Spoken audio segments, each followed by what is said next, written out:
Hello, and welcome back to another episode of Becoming Relentless. I am your host, Eleanor McCabe. I am an IFBB Bikini Pro and an online health and fitness coach. And today we are going to do episode 3 of What's Next. So, the previous 2 episodes, we have talked about the mental side of things, the physical side of things post-show, and we didn't really go too deep because my goal for this is these are just introductory episodes. And then what I would like to do is have guests on and talk about their experiences with post-show. So this episode talking about what's next, having future planning, a vision beyond the stage. So a big thing that I hear is okay, I did the show, now what? And I think as competitors, bodybuilding, the sport itself, attracts in a very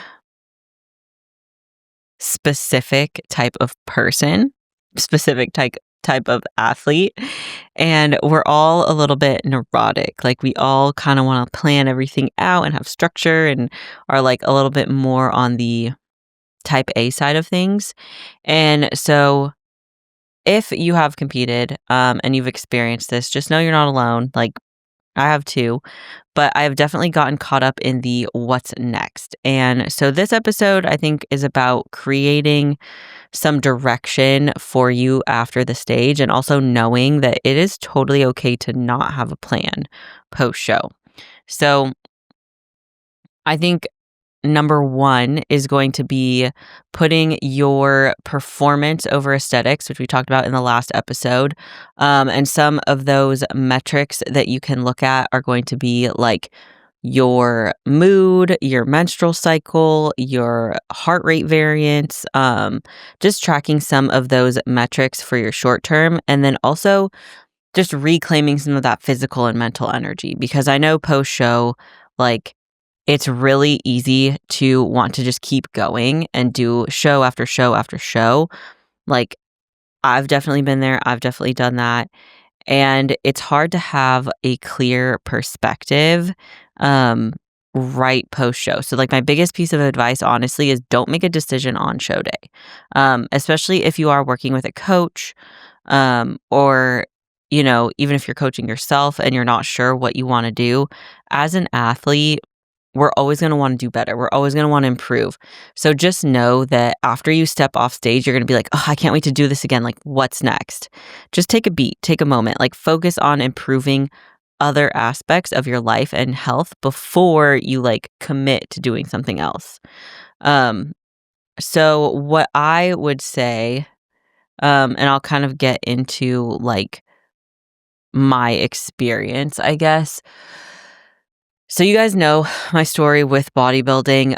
In 2017 was my first show, and then I took 2018 off, but 2019, 2020, 2021, 2022, 2023, 2024, all of those years I did a contest prep and I either did 1 or more shows. It took me from 2017 until 2021. So it took me 4 years to turn pro. And in that time, in 4 years, I did 7 shows. And then my pro debut, yeah, that sounds right. And my pro debut was show number 8, I want to say. So what I have learned is that with future planning, especially for the sport, you need to have a very clear goal. And you guys know, my goal with competing was to get to the Bikini Olympia. And that is still a goal of mine. But the self-imposed timeline that I put, that's what's changed. And also, I kind of just feel the experiences that I had with coaching, I just don't know if my coaches always had my best interest at heart, if they really cared about me as an individual, unique athlete with her own aspirations in the sport, or if they just looked at me as how they could use me for their own personal gain within their coaching business. And it really sucks to say, but I did make my choices. It's not you can't sit here and like blame the coach. Like, it's not the coach. I made choices. But I think that after every show, I never quite felt satisfied until my pro debut. And I really think the biggest reason why is because I was so caught up in what's next. In 2017, when I did my first show, like, I knew. I was like, yeah, I'm going to be doing this sport. Like, I love it. I love competing. And I took 2018 off because that's when I graduated college. I was like looking for a job. I had just entered a new relationship, like all these things. And so competing wasn't on my radar. But 2019 came around, and I'm pretty sure it was like January in 2019. I was like, yeah, I want to compete again. So I basically knew that I was going to prep, and then went into a prep 2019, did the same show that I did in 2017. Placed better. So I was like, yay, making improvements. Awesome. And then decided, okay, cool. In 2020, I would like to try to pursue my pro card. And then obviously with like the pandemic and everything, things were shut down for a while, but I went through like a growth season, and then we decided to prep for the end of the year, hoping that like shows would open back up. And I did 2 shows in 2020. One of them being nationals. And my first time at nationals, so fun. But at that point, like, I didn't really enjoy the journey. I was trying to get on stage. And I think as I advanced as an athlete and as I became a national level competitor, my love for the sport became more about the process and not the outcome. But still, like, I was chasing the outcome. I was like, yeah, I want a pro card. I want to go pro, because going pro is like how you advance in the sport. And that's how I'm going to get to the Bikini Olympia. And that is my goal, right? So the what's next aspect of the sport is so like seductive. Like, it is so just, you compete and you get that itch, you get that bug, and you love it. And a lot of that does have to do with the dopamine. It does have to do with the goal chasing, but it also has to do with how much bodybuilding teaches you. And I don't want anyone to ever get it twisted. Like, I love bodybuilding with all of my heart because of the discipline that it taught me, because of how it showed me that, yo, the harder you work, the more likely you are to see an outcome that you love. But it isn't the outcome. It's the journey. It's the process. It's the discipline that's built from doing the hard things. That is the beauty of bodybuilding. Like, that is the beauty of competing, because you don't bow to your feelings.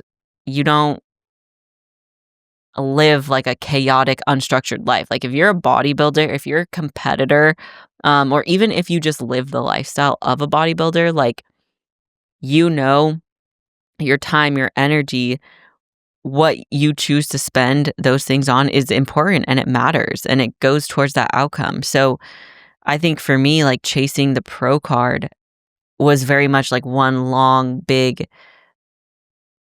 journey in teaching me about myself and like what I'm willing to do and how far I can take it and how strong I am. And I was very much caught up in the like, what's next, the future planning, because it was like, okay, well, I'm going to do this show, and then I'll get qualified for nationals, and then I'll go to that national show. And then if I turn pro there, awesome. If I don't, then like, I can do this show, I can do that show. And it was just constant like planning. And it worked for me for a time until it didn't. So the pro card chasing, like, I went through 4 different coaches in that time. So 3 of them were like local in Colorado, and then the 4th one was Justin. And when I joined Justin's team, like, I told him straight off the bat, look, my goal is to get to the Olympia. I want to go pro. I know I can go pro. I have the structure. I have the work ethic. I like genetically, the way that I'm built, wide shoulders, small waist, like I can develop my legs. I didn't have like I didn't have like strong lower body genetics. I've built my lower body. But that speaks to like the time spent in the gym, the time spent in the sport, the time spent in a surplus, the time spent working hard, lifting heavy freaking weight. Like that's why I love bodybuilding too, because you can change your body structure. Like I used to be built kind of like a triangle. And like I had like a very wide developed upper body, and I always have. Like we can go back, but like my lower body was never really built, and now like I've done that and I'm so proud of it. But before I get off track, um the goal when I hired him was like pro, gonna go pro, then gonna like fight to go to the Olympia. And I think that was really a big turning point in my journey, was because even though I had been like chasing the what's next as an amateur competitor, when I went pro in 2021 in December, like right after that, I didn't enjoy going pro. I didn't really sit and marinate in it and celebrate myself. It was very much like I went pro, and then what's next? What are you going to do? When's your pro debut? And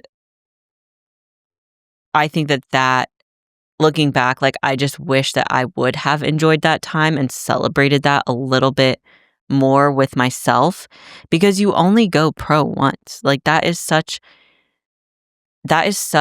a unique experience with how niche bodybuilding is. And like I know people say like, oh, they give out pro cards now, like, 5-6 bikini pros at every national show. And it's like, well, yeah, but like those 5 or 6 pro card winners or whatever it is, that's out of 300 bikini girls. Like that is a huge achievement. And then from there, like the pro league is even more difficult, you know?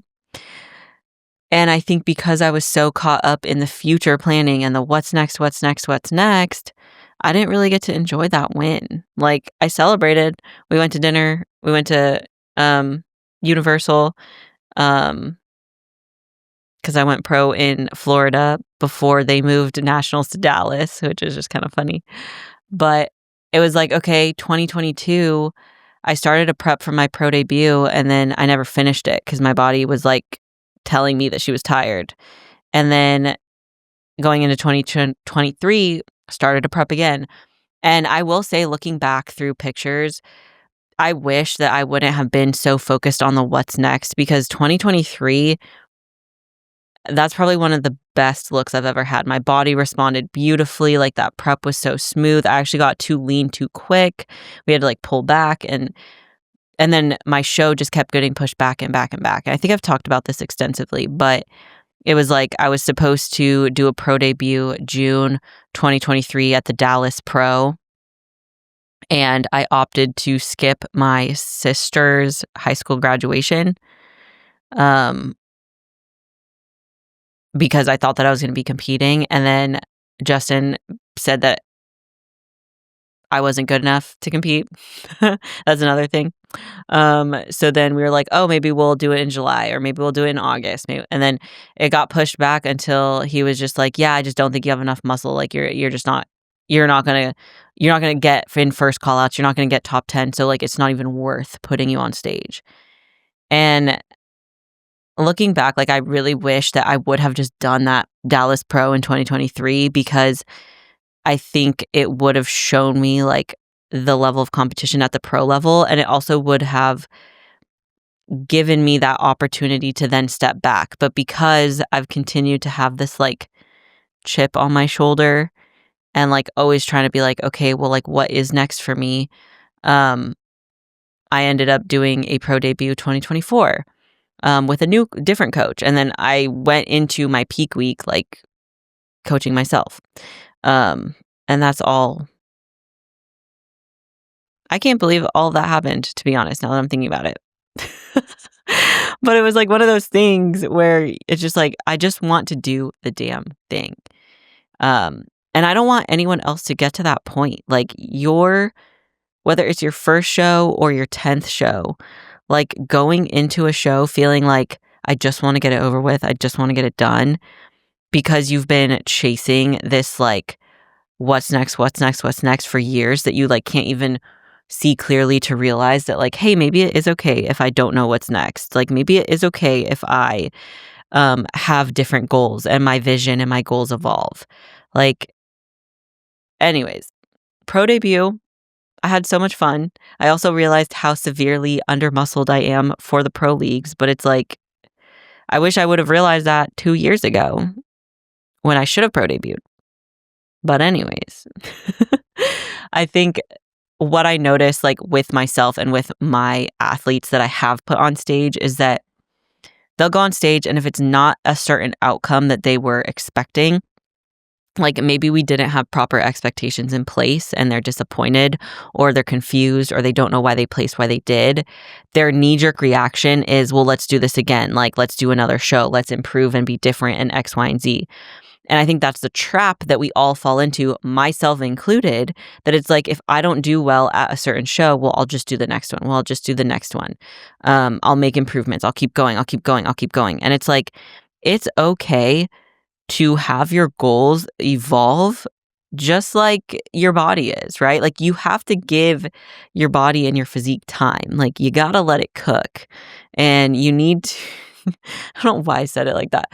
You need to spend time in a surplus, not in a diet, in the gym, doing the same training program for 12 months straight. Like genuinely, you need to be so committed to the boring part of bodybuilding and not so focused on the what's next, because that's how you're not going to burn out. That's how you're not going to experience what I just went through with not liking bodybuilding, hating it, not wanting to do it, like gaining all of this weight and like then having to go through a health phase and like not being happy with where I'm at. And it's like, well, those are the consequences of your own actions, Noah, because you were constantly focused on your future, like competitive goals, and you weren't thinking about how to just be in the present moment. And also like exploring other new passions. I think that bodybuilding teaches you so much discipline that you can then apply elsewhere. It's not just discipline for the gym, for eating, for cardio, for sleep, whatever. Like this discipline you can carry with you into other things. And I think that that is where it is so important to understand that like bodybuilding doesn't have to be everything. Your goals don't have to evolve around or revolve around, I want to go pro, I want to go pro, I want to go pro. Like, girl, step on stage first. I have some first-time competitors who are already talking about wanting their pro card, and I love that. Like, okay, if that is the goal, great, but we are not going to assign a timeline to that goal because I've been there. That's what trapped me, and that's what got me to where I am today, was trying to assign timeline. Don't do it. Trust me, don't do it. You can future plan, you can have goals for the future, but do not plan the future based on where you're at today, because you just need to focus on today. And if you haven't competed yet and you're already talking about pro card, girl, get on stage first. Do the first show, because the first show that you ever do is going to be the worst that you ever do because it's new. And that's exciting. And then you can get your feedback from there. You can understand where you need to improve, what you need to do differently next time. But sit in that space for longer than you feel you have to. Like you're going to feel squirrely. You're going to be like, ooh, I want to grow my glutes 5 inches and then do another prep and, start to do all of this future planning. And it's just like, nope, set the goal. Okay, next time I step on stage, I want to achieve X. Like I want to have whatever tangible goal you want to set for that, right? But then don't let your future plans distract you from what's right in front of you and from enjoying the life that you have right in front of you. I feel like this episode has kind of gone in and out on a different tangent in lots of different ways, but I want to reinforce the idea that like you aren't just a competitor. Like you aren't just a bodybuilder. You weren't born and put on this earth to just bodybuild and just compete and just try to win and just be a pro or try to go pro or be an Olympian. That is not the only purpose that you have in life. And so understanding that you can take the lessons, you can take the discipline, the routine, the structure, the nutrition, all of these different lessons that you can learn in bodybuilding, you can take those and apply them elsewhere and make yourself a good, well-rounded human. That matters. Like that matters more than just like pursuing the one singular bodybuilding goal. And there's nothing wrong with that at all. Like I don't want anybody to listen to this and be like, oh, like, well, I guess I don't know. I can't read y'all's mind. I don't know what you're thinking, but I think I came from a camp previously where it was like, if you weren't eat, breathe, sleep, pooping, bodybuilding, like you weren't doing it right. And if I wasn't like only dedicating 100% all the time to this bodybuilding goal, that like I wasn't a good bodybuilder or I wasn't worth like putting on stage, like that mentality is a really slippery slope, because that's what leads you down the path of competing back to back to back to back to back, years over years over years. And then you look back and you're like, damn, I was spinning my own wheels. Like the majority of bodybuilding is time spent off the stage, is time spent outside of prep, outside of a deficit. Like get real comfortable with the boring, with the mundane, with the like gaining weight and putting on muscle and looking at health markers, and don't put all of your eggs into focusing on aesthetics or focusing on how you look. We want bodybuilders who feel good, who are healthy, instead of bodybuilders who are just like focused on the next win and the results and the outcome.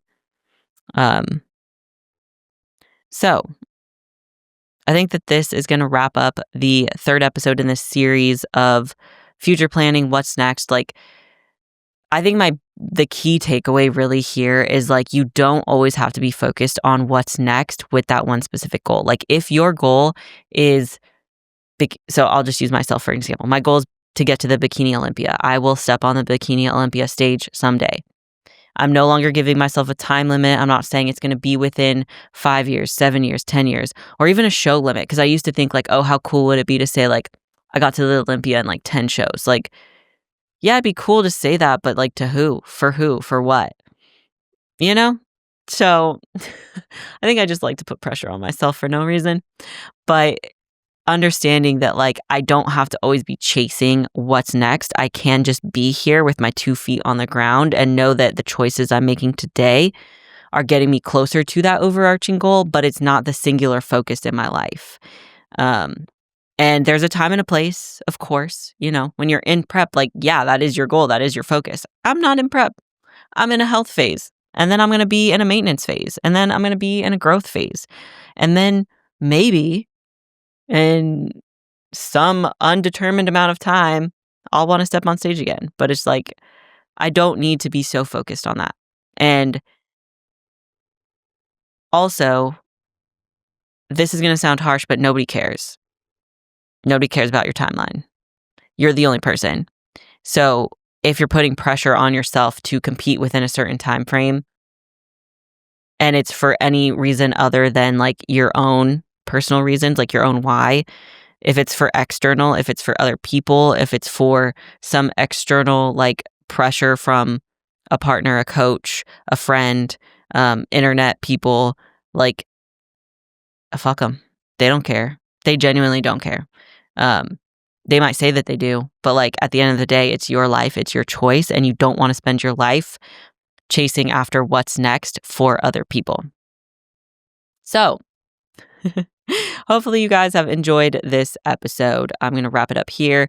I am going to have guests on. We're going to talk like, I want to get a very well-rounded perspective on people's experiences post-show. So if you've had a great post-show experience, a mid post-show experience, a terrible post-show experience, if you've experienced post-show in any form or fashion and you want to be on this podcast, reach out to me because I'm looking for you.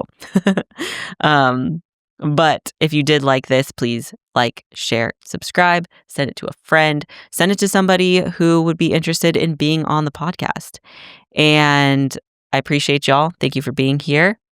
Until the next episode, stay relentless.